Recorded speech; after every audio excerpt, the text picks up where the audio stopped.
नमस्कार। जीवन में सफलता का इरादा सभी रखते हैं, लेकिन दूसरों के रास्ते पर चलकर सफलता नहीं मिला करती है। अक्सर सफलता की कहानियों में हम सुनते हैं कि अमुक खिलाड़ी ने इस प्रकार गोल्ड मेडल जीता, बिल गेट्स कैसे अमीर हुए, जेफ बेजोस ने क्या युक्ति अपनाई, स्टीव जॉब्स कैसे आगे बढ़े। कोई कहता है कि सुबह जल्दी उठकर पढ़ने से अच्छा याद होता है, किसी को रात को अच्छा याद होता है। लेकिन सार यह है कि आप किसी और के रास्ते पर चलकर सफल नहीं हो सकते हैं, क्योंकि आप जैसा कोई दूसरा नहीं है।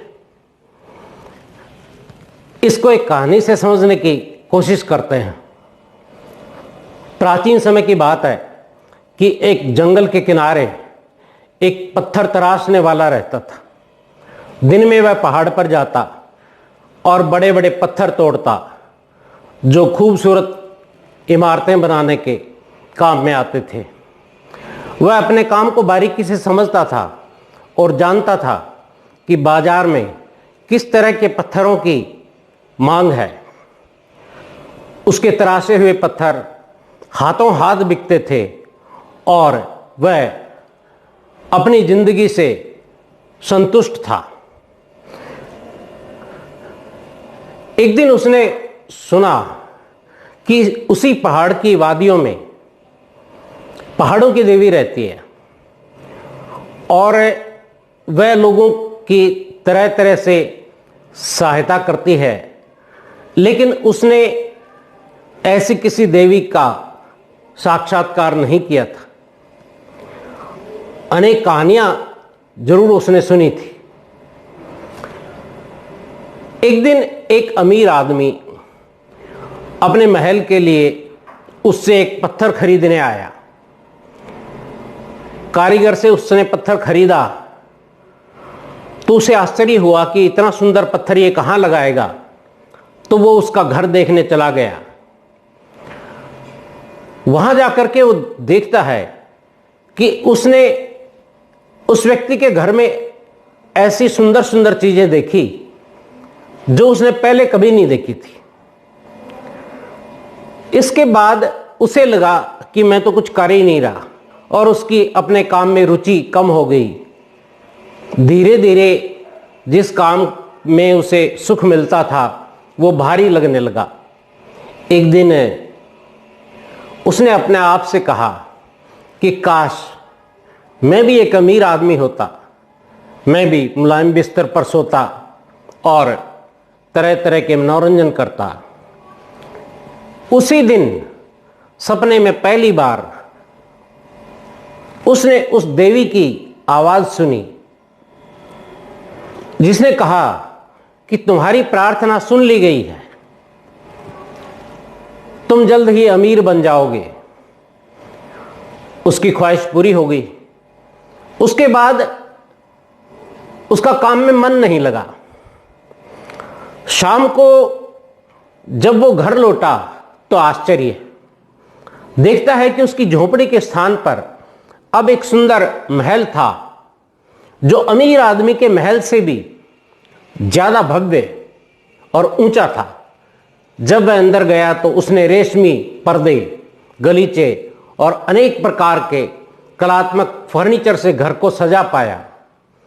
उसकी खुशी का कोई ठिकाना नहीं रहा। जल्दी ही वह अपनी पुरानी गरीबी की जिंदगी को भूल गया। अब वह पत्थर तराशने का काम नहीं करता था। अपने बड़े से घर में रंग बिरंगे फूलों से महकते विशाल बगीचे में बैठा रहता। लेकिन एक बात थी, महल तो बड़ा था लेकिन गर्मी बहुत थी। सूरज की तेज किरणें उसका चेहरा झुलसा रही थी। वह घर के अंदर गया और शाम तक खाली बैठा रहा, क्योंकि अमीरों की तरह मनोरंजन करना और समय बिताना उसने कभी सीखा ही नहीं था। वो तो सीधा सीधा मेहनत करता था। तो अक्सर वह अपनी खिड़कियों के झरोखे से नीचे से गुजर रही सड़क को देखा करता था, जहां झुलसा देने वाली सूरज की तेज किरणें पड़ रही थी। एक दिन उसने झरोखे से नीचे देखा कि गली से होकर किसी राजकुमार की पालकी जा रही थी। पालकी ढोने वालों ने रंगीन पगड़ियां और चमकीले वस्त्र पहन रखे थे और पालकी को धूप से बचाने के लिए एक सोने की छतरी उसके ऊपर तनी हुई थी। जब पालकी गुजर गई तो उसने खुद से कहा, काश मैं भी एक राजकुमार होता और मेरे सिर पर भी वह सोने की छतरी लगी रहती, तो जीवन में कितना सुख होता। उस देवी ने सपने में फिर उसे बताया कि तुम्हारी प्रार्थना सुन ली गई है, तुम एक राजकुमार बन जाओगे। और अगली सुबह उसने अपने आप को एक राजकुमार के रूप में पाया। चटक लाल और सुनहरी वेशभूषा में नौकर उसकी पालकी को ले जाते। पालकी पर सोने की छतरी भी लगी हुई थी, लेकिन सूरज की गर्मी तो इतनी ज्यादा थी कि घास को जला रही थी। धूप के कारण उसका चेहरा भी काला पड़ रहा था। उसने खुद से कहा, मैं अमीर हूं तो क्या, सूरज तो मुझसे भी शक्तिशाली है। काश मैं भी उतना ही ताकतवर होता जितना कि सूरज है। उसी समय आकाशवाणी हुई और उसने सुना कि तुम्हारी प्रार्थना स्वीकार कर ली गई है, तुम जल्दी ही सूरज बन जाओगे। वह सूरज बन गया और दुनिया में प्रचंड गर्मी और प्रकाश फैलाने लगा। उसने अपनी धूप से घास और पेड़ पौधों को झुलसा दिया। गरीबों के साथ साथ राजकुमारियों के चेहरे भी काले कर दिए। थोड़े दिनों के बाद वह अपनी प्रचंड शक्ति से भी तंग आ गया। उसके पास करने को कुछ था ही नहीं, बस गर्मी पैदा करे, इसमें तो कोई आनंद नहीं था। एक दिन थोड़ा परिवर्तन हुआ। उसने देखा कि बादल घिराए हैं और बादलों ने धरती के साथ साथ उसका यानी कि सूरज का भी चेहरा ढक लिया था। अब उसे ध्यान में आया कि क्या बादल मुझसे भी ताकतवर हैं? काश मैं भी बादल होता जो सूरज को रोक देते हैं। वो आवाज उसे फिर सुनाई दी और जिसने कहा कि आपकी प्रार्थना सुन ली गई है, आप जल्दी ही बादल बन जाएंगे। अब वो बादल बन गया था। बादलों की शक्ति को उसने अनुभव किया और लगातार वर्षा करके धरती को हरा भरा कर दिया। उसने सूरज की तेज धूप को भी रोक कर दिखाया। चारों तरफ फूल खिल गए। उसने इतना पानी बरसाया कि चारों ओर खेतों में पानी भर गया। नदियों का पानी भी किनारों के ऊपर से बहकर बस्ती में फैल गया। फसलें पानी में डूब गई। पशुओं के लिए चारा नहीं बचा। लेकिन उसने देखा कि पहाड़ की विशाल चट्टान उस पानी से अप्रभावित है। बारिश का उस पर कोई असर नहीं है। एक तरह से वो उसे चुनौती दे रही थी। तो उसने अपने आप से कहा, क्या चट्टान मुझसे भी ताकतवर है, जो बारिश में भी नहीं हिलती? काश मैं भी उस चट्टान जितना ही ताकतवर होता।